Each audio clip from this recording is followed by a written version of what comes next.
So I do expect that most nations in the world will make negotiations with the United States happen soon. From those negotiations, I expect deals to emerge. And the reason I expect this is it's Donald Trump's legacy. If the American economy falters, his legacy will falter. Think George Bush the Elder. Think him, because it just blew up right in his face. And his son, George Bush the Younger, his legacy was absolutely damaged by the economy in the last part of his second term. Donald Trump wants to go on Mount Rushmore. The joke is, if there's no room, he'll buy his own mountain. Okay? But he wants to go out as one of the greats. And he can't if this doesn't work. So I'm putting my money on the president's power to bring prosperity from this madness. I could be wrong. Now let's get to the facts. The only nation that's not going to play ball, sorry for the cliche, is China. China is a ruthless enemy of the United States. Here are the facts. Last year, China derived about $300 billion more in trade than we got from them. $300 billion. Second was Mexico with $172 million. I mean, Mexico is doing great with the USA, but China, way out there. We buy more Chinese goods than any other place on earth by far. There are 1.5 billion people in China. 1.5 billion. They need to feed them. China needs us. And nobody wants the yuan, their currency. That's why China has invested an astounding amount of money in the USA. I'll get to that in a moment. China is using the $300 billion a year to fund its war machine. Donald Trump knows that. China's now not building its military for defensive purposes. It has more than enough defense. It is building its military for offensive purposes. It is using U.S. trade dollars to do that. Again, nobody wants China's currency. They have to do business in dollars. Okay.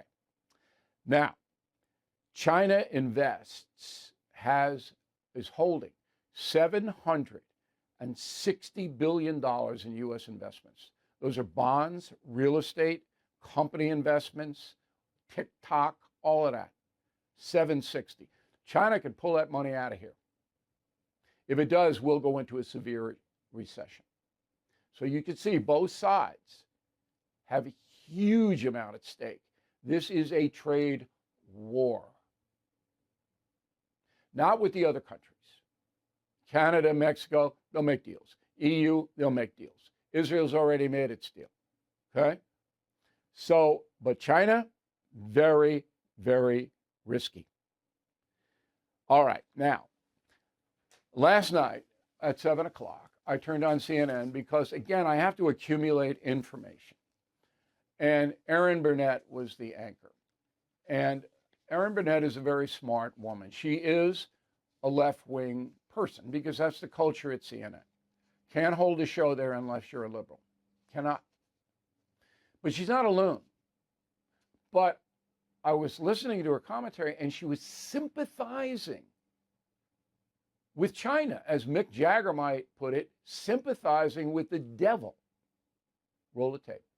And it sounds deeply unserious. It sounds made up. It sounds petulant. On what basis another 50%? And by the way, he says this is happening Wednesday. So here's the situation. If Trump says he's going to hit China with another 50% tariff on top of the 34% that he just put on all goods from China, which comes on top of the 20% already in place, that means U.S. tariffs on everything from China of 104%. So just going off the new tariffs in the past week, just those, buying something that was $10 from China a week ago, if you went online at Amazon, it came from China, it was $10. it would be $18, and 50 cents on Wednesday. $10 a week ago, $18.50 on Wednesday. That's insane. Why is that insane? Don't buy it. Don't buy it. What don't you understand about China's cheating? What don't you understand about China's threat, not only to America, but to the world? Don't buy Chinese stuff. Here's what I said on News Nation. I turned on CNN. I wanted to get a wider look at reaction to what Trump did today. And the anchor at 7 is a very smart woman. She's an ideologue to the left, but she's not a nut. To my shock, she was almost sympathizing with China. Let me tell you about China. They are the worst cheaters on the planet. They steal, every untoward thing that you could do economically, they do. Every year, the United States sends $300 billion more to China than they send to us in trade. $300 billion. Ireland, with a population of 5 million, takes more U.S. goods than China. Ireland. Can you believe that? China's got 1.5 billion people to consume. Ireland's got 5 million. They take more stuff because China stops American stuff from going into the country. And that the products that do make it are parts for airplanes, kind of quasi-military stuff. All right, you get it? So why would anybody on the planet sympathize with China? All right, let's sum up. This is very dangerous. It's a trade war. I'm hoping that Xi and Trump will meet in June. I know negotiations are underway. I'm actually scheduled to go to China at the end of May. That has nothing to do with anything, but if I disappear, you'll know why. The Biden administration did not care at all about this as a footnote. They let China do absolutely what China wanted to do. So it is a shock. So the Trump administration is shocking Beijing. And that's the memo.